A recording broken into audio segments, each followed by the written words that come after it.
Welcome to GRE. I'm your host, Keith Weinhold. When you sell your primary residence, you need to pay capital gains tax. Learn how to avoid it. Then, how to increase your rental income with new peer-to-peer platforms. And finally, a perspective on capitalism and collectivism with Section 8 housing. Today on Get Rich Education. Since 2014, the powerful Get Rich Education podcast has created more passive income for people than nearly any other show in the world. This show teaches you how to earn strong returns from passive real estate investing in the best markets without losing your time being a flipper or landlord. Show host Keith Weinhold writes for both Forbes and Rich Dad Advisors and delivers a new show every week. Since 2014, there's been millions of listener downloads in 188 world nations. He has A-list show guests include top-selling personal finance author Robert Kiyosaki. Get Rich Education can be heard on every podcast platform, plus it has its own dedicated Apple and Android listener phone apps. Build wealth on the go with the Get Rich Education podcast. Sign up now for the Get Rich Education podcast or visit GetRichEducation.com. You're listening to the show that has created more financial freedom than nearly any show in the world. This is Get Rich Education.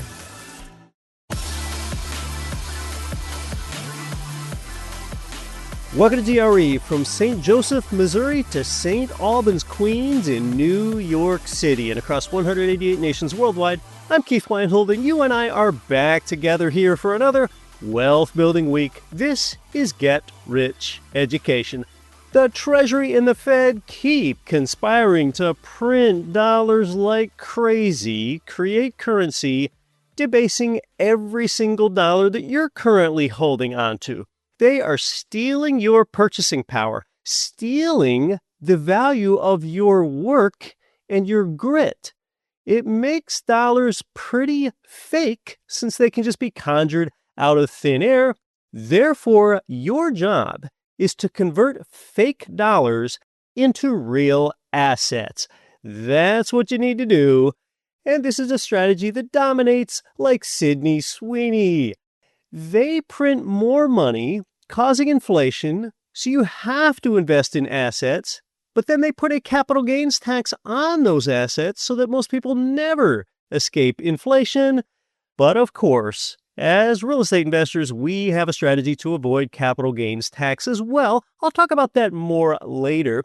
I mentioned to you on an earlier episode that I recently attended my high school class reunion in Pennsylvania. It was just a few weeks ago, out in a rural area with a lodge and trees and grass. And inflation came up in a conversation between me and a few classmates. That was sometime before we played cornhole and badminton. I talked about how I sort of enjoy spending money. One classmate replied that he is cheap. I don't really directly respond to something like that, but my preeminent thought when someone says that they're cheap is that life is too short to be cheap. There is a way to guarantee an improvement to your quality of life and your standard of living, and that is spending. It can do exactly that. Invest well first. That's an antecedent, and then you can spend. Now, in the short run, when you're young, living below your means, that can make some sense until you've accumulated some capital, sure.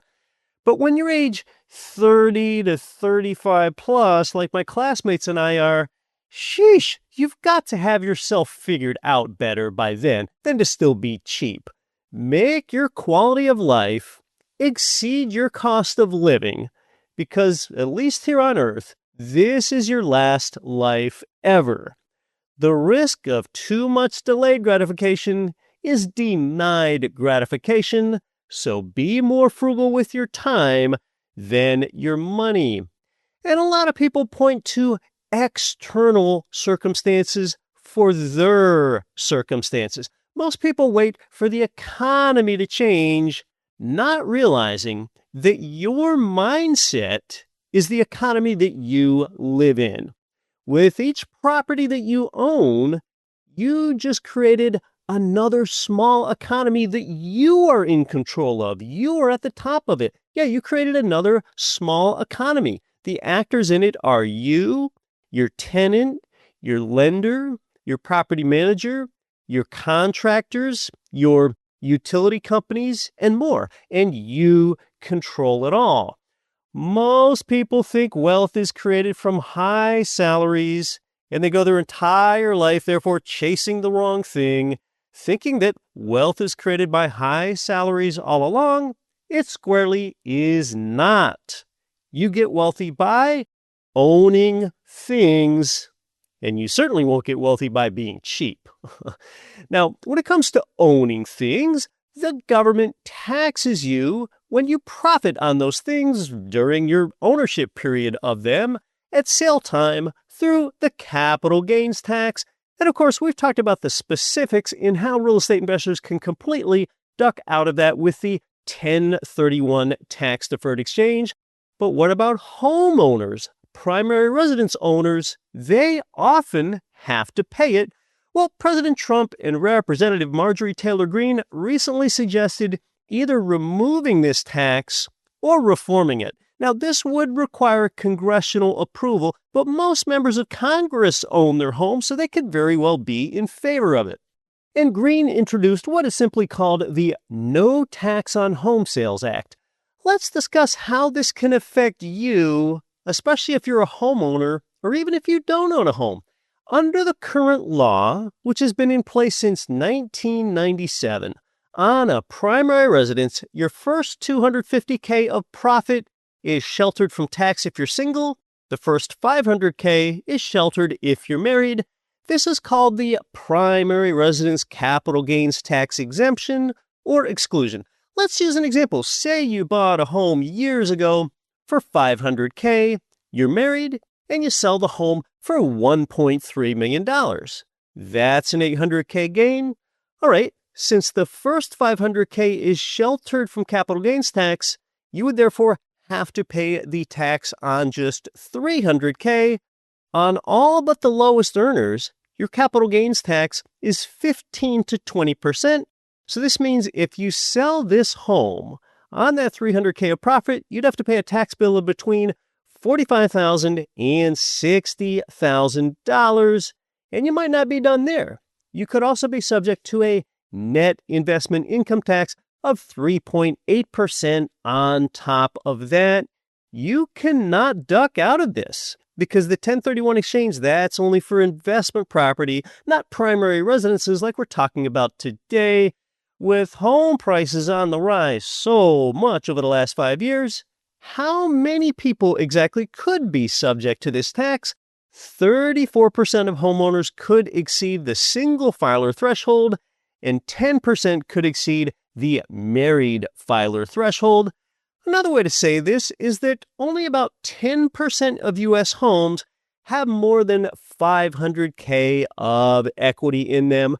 And it's the homeowners in high-cost states that are most likely to be impacted here. New York, New Jersey, Massachusetts, California, and Hawaii, states like that. So therefore, this tax, it acts as a deterrent to people selling their homes. Now, what about, say, an elderly person with a really modest income that bought a home in Los Angeles for $30,000 back in 1970, and now it's worth $15 million? Well, they actually would not get caught in this net because, like I said, for those with lower incomes, and it's below about $47K for single or $94K married, the capital gains tax rate is 0. For most of you listening, again, it's going to be 15 to 20%. One reason for the president and others wanting to cancel the capital gains tax on primary residences like this is to get the housing market moving again and get more homes available for sale on the market. Now, these $250K and $500K thresholds, they have not moved since 1997, almost 30 years here. They haven't been adjusted for inflation, and the median home sales price, it's jumped about 190% in that time. It was $145K back in 1997. It's $435K today. So as home prices appreciate, more and more people will get caught up in paying the capital gains tax. If your home value goes up by $10K, that's another $10K that's subject to this 15 to 20% capital gains tax, with that erstwhile possible net investment income tax on top of that. Well, what can you do about this growing capital gains tax obligation that you'll have that a lot of homeowners aren't even aware of? Well, even fewer realize that it is possible to reduce your home sales profit by adding capital improvements. That means making home renovations to the original purchase price. So therefore, that home kitchen renovation that you were thinking about doing, well, that might not be as costly as you think if it reduces your capital gains tax at sale time. To reset what we're talking about here, it's been proposed that the capital gains tax be removed when you sell your primary residence. Usually we discuss tax on investment properties here, but this is a significant proposal, and whether it happens or not, it helps you understand the housing market and how to limit your personal tax hit. Now, see, if the tax were removed, it could be costly because it would decrease the government's tax revenue, of course. So, in my opinion, what I think is really going to happen here, a more likely course of action, would be that instead of eliminating this tax, they would just move up the threshold, say from $250,000 and $500K up to $500K and $1 million. Another angle to keep in mind is that relaxing the tax, that helps out wealthy people more than it helps the poor. Now, house flippers want to pay particular attention to what happens here. For instance, simply eliminating capital gains tax on house sales, that could benefit those who buy and flip homes for profit. If policymakers want to benefit only homeowners, then they need to parse that out. Otherwise, this would be a huge boon to eliminating the capital gains tax on house flippers, an absolute godsend, a windfall. In any case, relaxing the tax would mean that homeowners who move, they would therefore retain more capital to reinvest in their next property, which you could use to outbid others. What does that do? That would drive up home prices even more. I've been talking about the capital gains tax on primary residences, its proposal to be removed, and what this would do to the housing market. Before I tell you about an interesting real estate investing niche and trend, let's pull back and look at the national housing market. The NAR recently let us know that national home prices hit yet another all-time high. The median existing home price reached a record high of $435,300, and that is a 2% increase compared to last year at this time. It's also the 24th consecutive month of year-over-year price increases. And you know, it's funny. I recently talked to an investor based in Phoenix that also does a little investing in Las Vegas. She thought that national home prices were falling because she sees a little price flattening in her home area, which is a little overbuilt. Well, prices are up as much as 10% in some areas of the Northeast and Midwest because those areas are substantially underbuilt. I mean, for some perspective here, just one metro area, New York City, one city, with its population of over 20 million people, has twice as many people as both Arizona at 7 million and Nevada at just 3 million combined. One city, twice as much as two entire states combined with all their cities. So it's remarkable how little perspective some people have.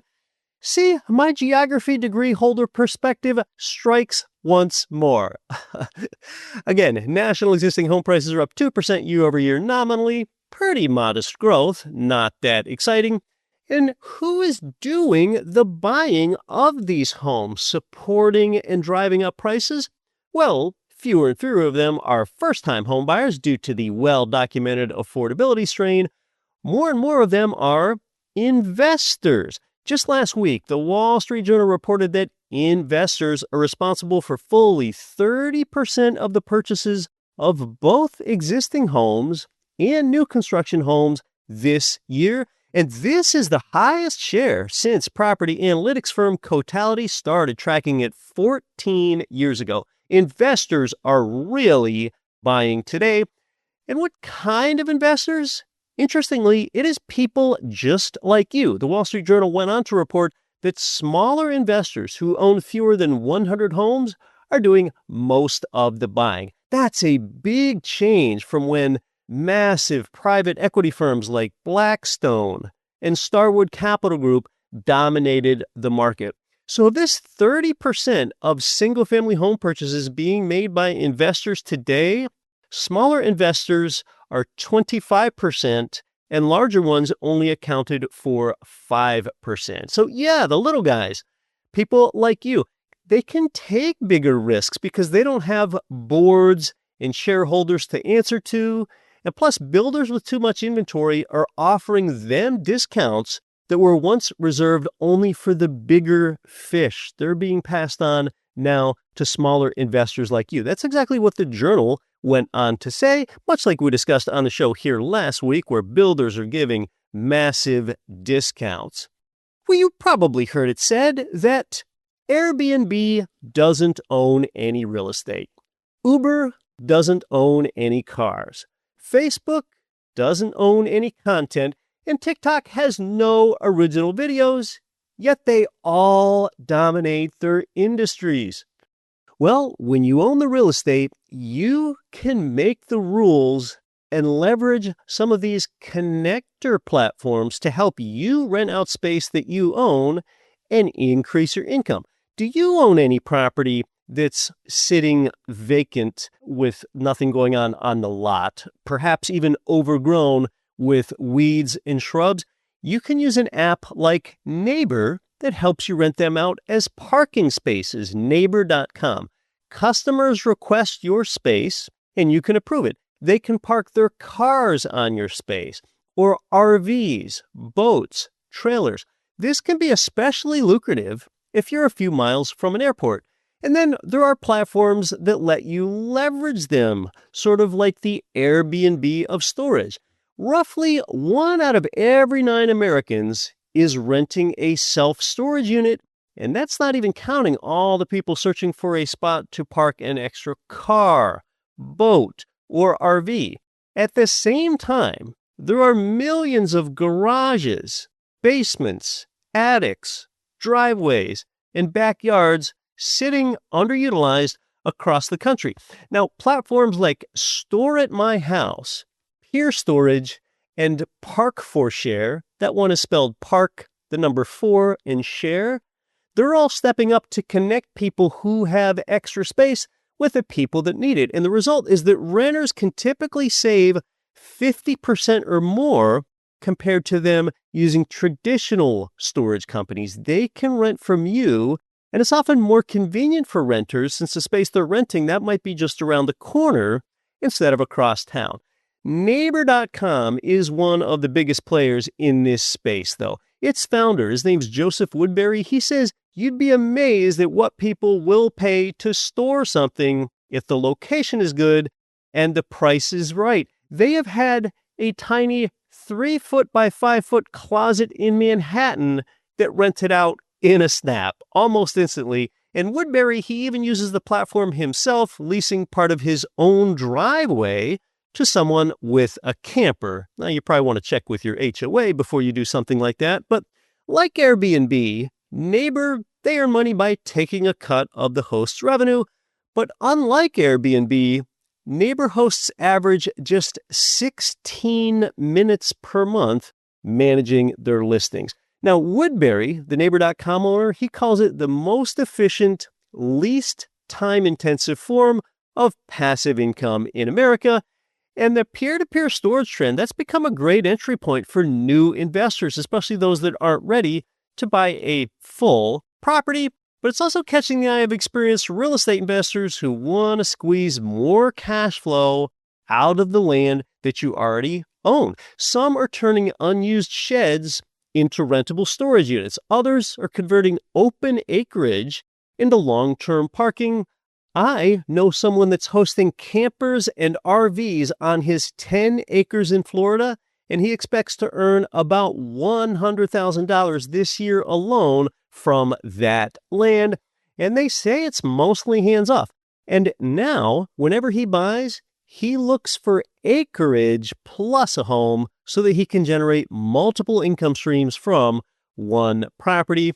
Well, can this peer storage and parking shake up the $500 billion self-storage and parking industry the same way that Airbnb rattled the hotel world? Some think the potential's huge. With national occupancy rates for storage centers hovering around 93%, there really is not any sign that the market is oversupplied. In fact, even Public Storage, that's the company name, Public Storage, they are the country's largest self-storage space operator. Even they use Neighbor to help lease out their leftover inventory. And so do some REITs that have extra space at their office, retail, or apartment properties. And as far as the types of listings, people are getting creative on these platforms. They're monetizing everything from empty barns to church parking lots. Think about how much of the week church parking lots sit vacant, to vacant strip mall storefronts, and they're using that as parking. So more and more people are realizing that there's hidden value in the real estate that they already own, and you can too. If you own the real estate, you make the rules. So check out those 4 platforms that I mentioned if you think it can benefit you to increase the income at your properties in this growing peer-to-peer storage and parking industry. It was around 2010 when Airbnb really started to take off and really take market share away from hotels. And today, these platforms like Neighbor, Store at My House, Peer Storage, and Park for Share are taking market share away from traditional, centralized self-storage spaces. To review what you've learned so far today, if you're going to live life full-time, you can't be perpetually cheap. Be aware of the primary residence capital gains tax and its elimination proposal. Small investor interest is growing, now making up fully 30% of today's home purchases, and grow your income with peer storage and parking platforms. Coming up next, a viral audio clip that borders on the unbelievable and gives you a new perspective on capitalism, collectivism, and Section 8 housing. You'll be flabbergasted. I'm Keith Weinhold. You're listening to episode 565 of Get Rich Education. The same place where I get my own mortgage loans is where you can get yours. Ridge Lending Group, NMLS 42056. They provided our listeners with more loans than anyone because they specialize in income properties. They help you build a long-term plan for growing your real estate empire with leverage. Start your pre-qual and even chat with President Chaley Ridge personally. While it's on your mind, start at ridgelendinggroup.com. That's ridgelendinggroup.com. You know what's crazy? Your bank is getting rich off of you. The average savings account pays less than 1%. It's like laughable. Meanwhile, if your money isn't making at least 4%, you're losing to inflation. That's why I started putting my own money into the FFI Liquidity Fund. It's super simple. Your cash can pull in up to 8% returns and it compounds. It's not some high-risk gamble like digital or AI stock trading. It's pretty low risk because they've got a 10-plus year track record of paying investors on time, in full, every time. I mean, I wouldn't be talking about it if I wasn't invested myself. You can invest as little as $25K, and you keep earning until you decide you want your money back. No weird lockups or anything like that. So if you're like me and tired of your liquid funds just sitting there doing nothing, check it out. Text FAMILY to 66866 to learn about Freedom Family Investments Liquidity Fund. Again, text FAMILY to 66866. This is the Real Wealth Network's Kathy Fettke, and you are listening to the always valuable Get Rich Education with Keith Weinhold.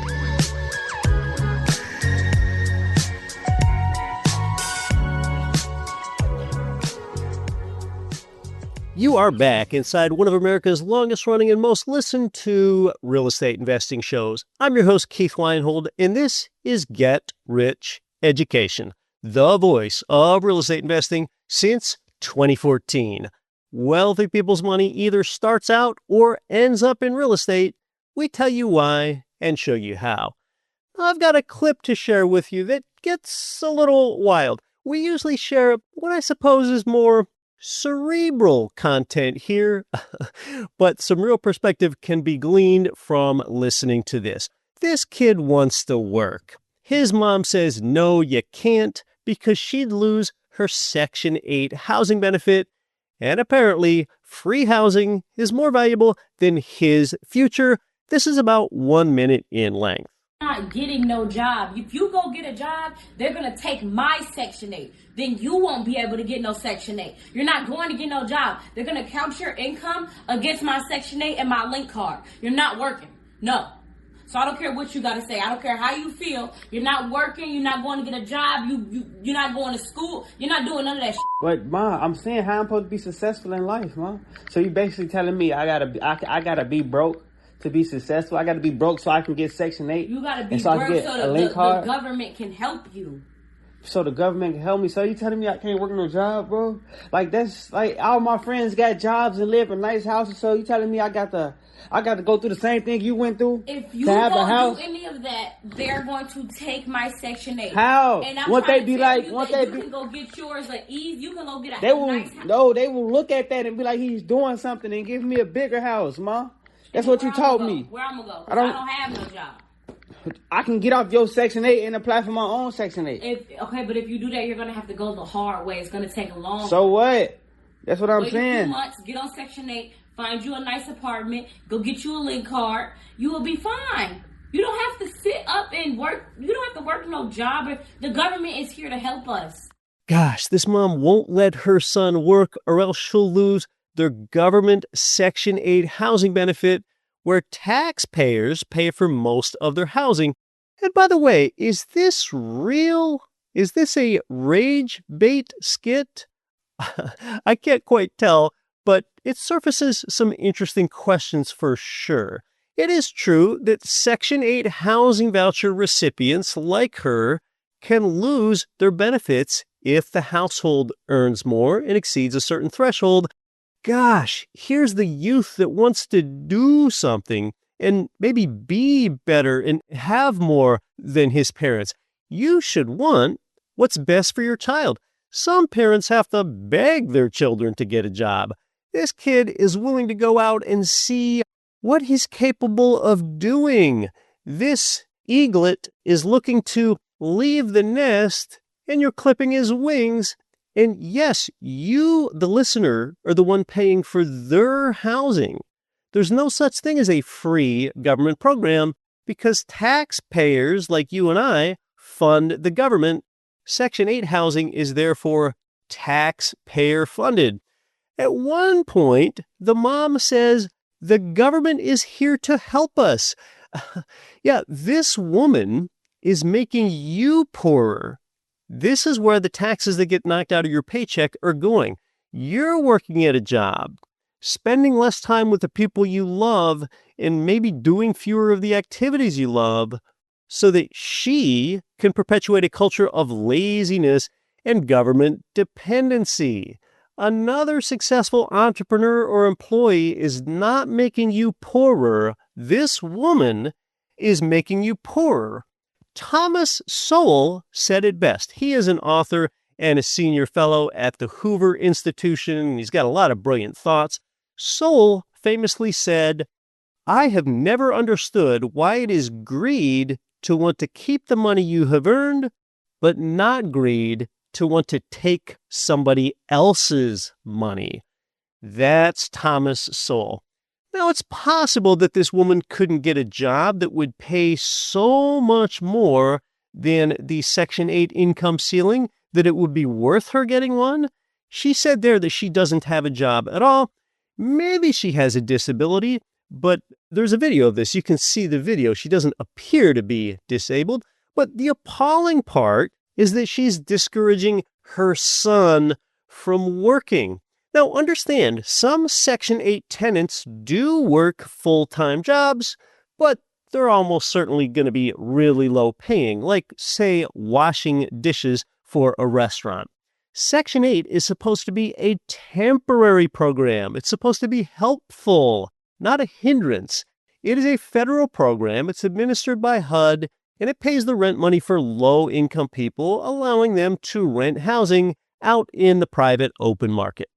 The program has high demand and some long waiting lists. They can be years long, even a decade-long waiting list for Section 8 housing. Some housing authorities even close their wait lists entirely due to the length, the overwhelming demand.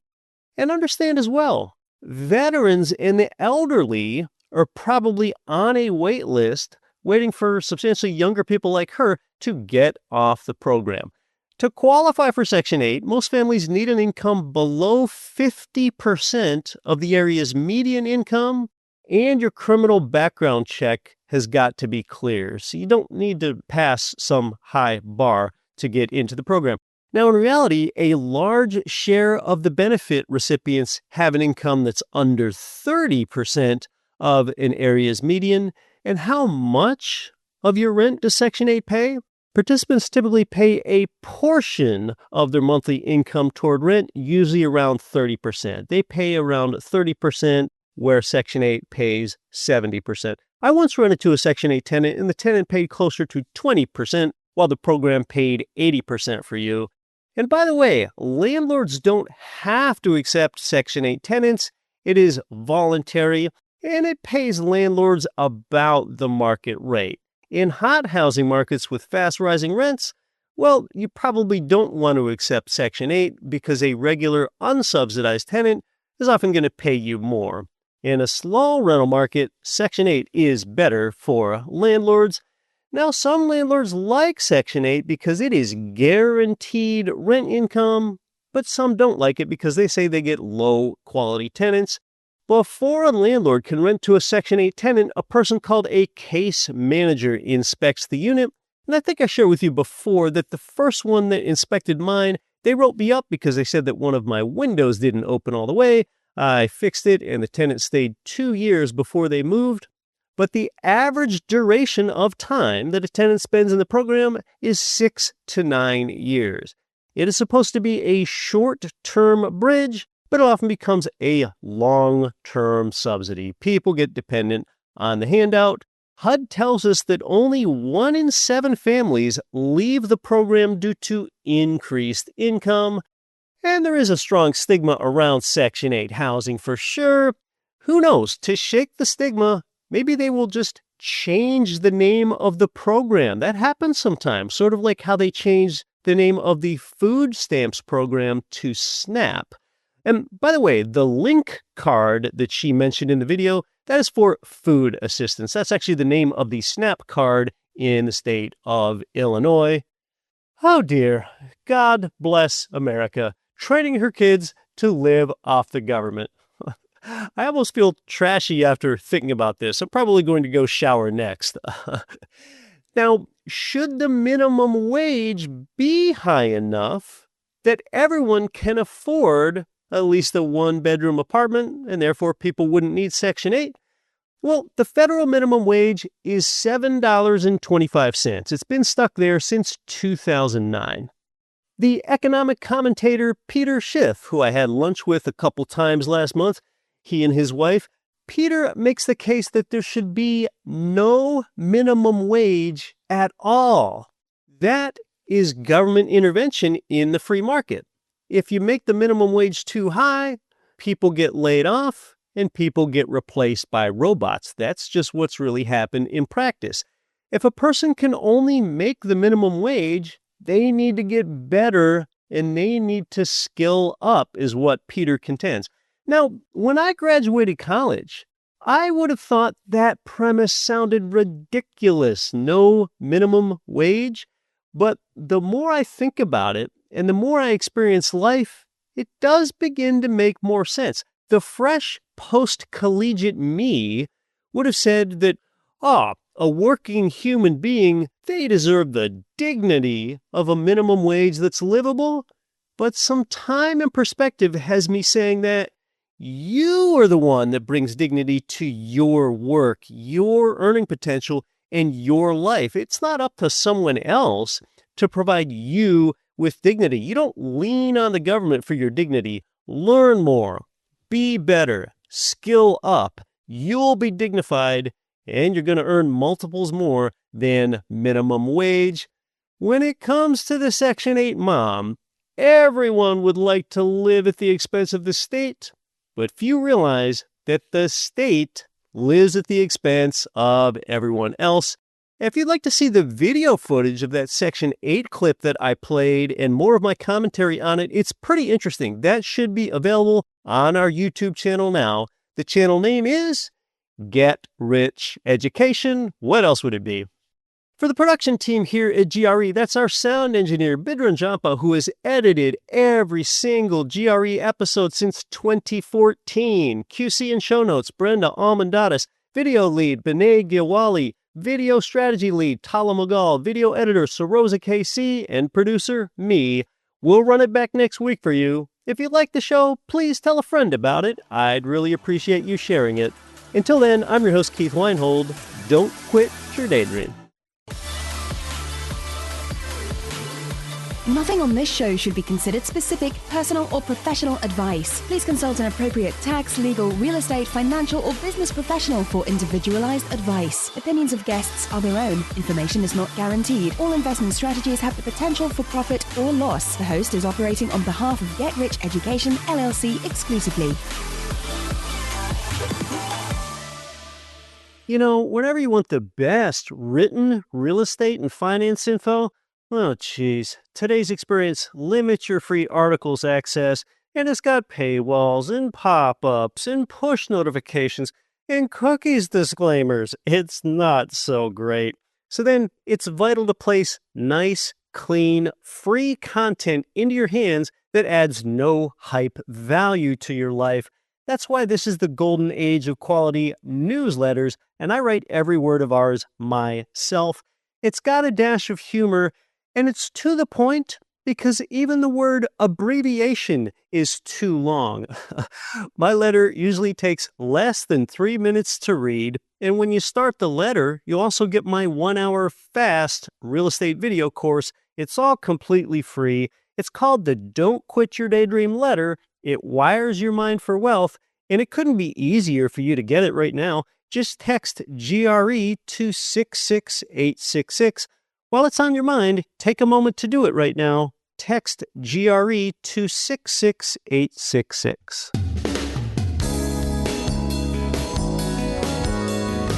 The preceding program was brought to you by your home for wealth building, GetRichEducation.com.